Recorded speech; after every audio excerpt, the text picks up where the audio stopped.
Makakapagtulong sa ating pagdarasal ang tamang paningin kay Kristo sa krusipiho at sa Santo Sakramento. Hindi magkasing katulad ang dalawang paningin natin dito dahil ang krusipiho ay isang imahen na may sadyang simbolo. At ang Santo Sakramento naman ay totoong katawan at dugo ni Kristo.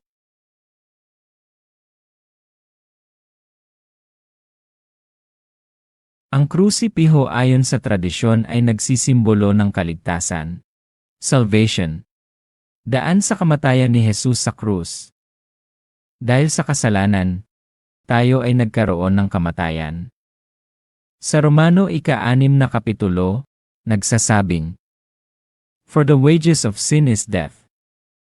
Kaya kamatayan rin ang kabayaran upang tayo ay mabigyan uli ng buhay na walang hanggan. Ang kamatayan lamang ni Kristo ang kabayaran nito. Dahil isang walang kasalanan at walang kamatayang Adan ang nagkasala kaya, nagkaroon ang tao ng kamatayan. Isa ring tao ang dapat na walang kasalanan ang makakapagbayad nito upang magkaroon uli tayo ng buhay na walang hanggan. At yan ay si Jesus. Ayon sa Skriptura sa 2 Korinto 5 bersikulo, nagsasabi ito na, God made Christ to be sin who knew no sin, so that in Him we might become the righteousness of God. At sa Pedro naman sa 3 bersikulo, na nagsasabing, Christ never sinned and yet He died for us who have sinned. Christ died so He might bring us to God. Ito ang simbolo ng krusipiho, na ayon sa tradisyon ay ang ating kaligtasan daang kamatayan ni Jesus. Kaya, ang talagang imahen ni Kristo sa krus kung ayon man sa tradisyon, ay dapat isang patay na Jesus. Ang isang tradisyonal na krusipiho ay nagpapakita ng isang taong patay na nakasabit sa krus. Nakapikit ang mata. May koronang tinik sa ulo. May malaking sugat sa kanang dibdib. May pako sa kamay at paa. Nakahubad. At may karatulang INRI. Latin na acronym Jesus Nazarenus Rex Iuderium. Na naghuhulog ang Jesus of Nazareth, King of the Jews. Sa Tagalog, Jesus Nazareno, Hari ng Hudeo.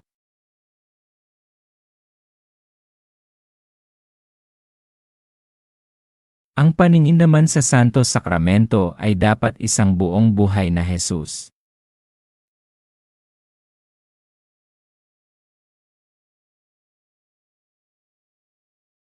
Kasama dyan ang kanyang katawan, dugo, kaluluwa at pagkadiyos.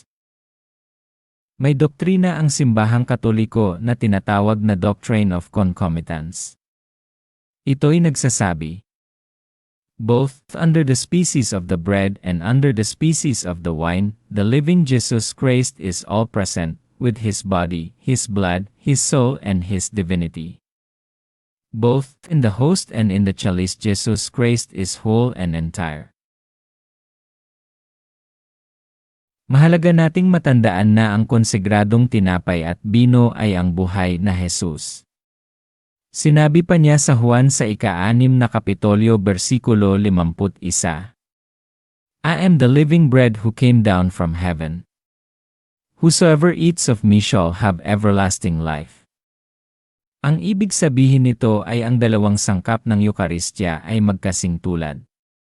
Bawat isa ay ang buong buhay na katawan at dugo, kaluluwa at pagkadiyos ni Kristo.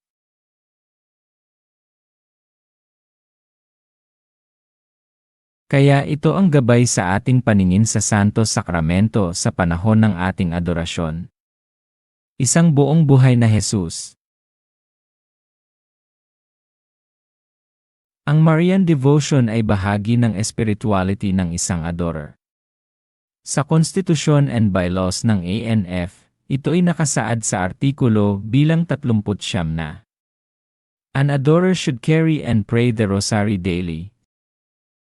Sa artikulo 54, nakasaad na the veteran adorer should distinguish himself by an outstanding faith and love of Jesus Christ in the Holy Eucharist and of His Blessed Mother, sa Artikulo 201 naman. The vigil in honor of Our Lady is a diocesan or section level. Special prayers together with scriptural rosary is to be recited. Mayroon pang ang pasiunang pagdarasal kay Birhen Maria sa ritual ng panggabing adorasyon ng ENF. Ang Birhen Maria ay may mataas na papel sa kaligtasan ng sangkatauhan. Hindi man siya ang tagapagligtas subalit siya ang ginawang tulay ng Diyos sa pagdating ng kaligtasang ito. Maganda siyang ipinaghambing ni Bishop Fulton Sheen sa kanyang librong World's First Love bilang bagong Eba. Kung ang lumang mundo ay may unang lalaki at unang babae, si Adan at si Eba, ang unang lalaki at unang babae sa bagong mundo naman ay sina Jesus at Maria. Kung ang unang babaeng Eba ay inilikha ng walang kasalanan, ang unang babae ng bagong mundo na si Maria ay inilikha ring walang kasalanan. Kung ang unang babaeng Eba ay naging tulay sa pagdala ng kamatayan, ang bawal na prutas, sa sangkatauhang ipinagkataon ni Adan. Ang unang babae ng bagong mundo naman na si Maria, ang naging tulay sa pagpaparating ng tagapagligtas na Kristo sa sangkatauhan.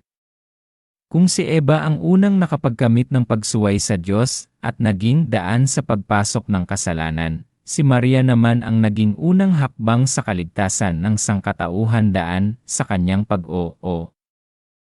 Kaya kung tayo man ay matanong kung merong ba tayong kasamang Marian devotion, ang sagot ay oo,